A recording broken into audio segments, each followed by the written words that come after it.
Last year, Americans ate more than 380 million donuts. Sounds crazy, huh?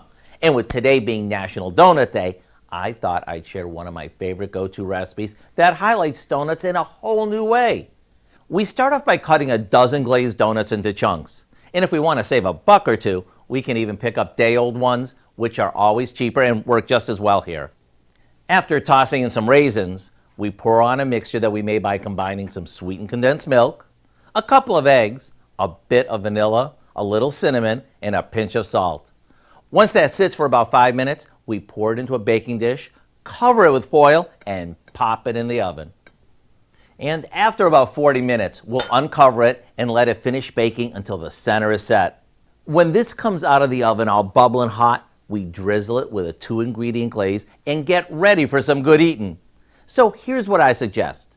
Go online and get the recipe for what we call donut bread pudding as a way to celebrate National Donut Day today, or really any day.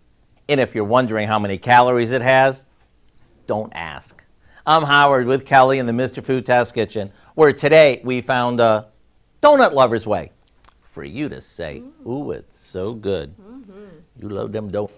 You can find this recipe along with a lot more good food from the Mr. Food Test Kitchen online. Just go to our website at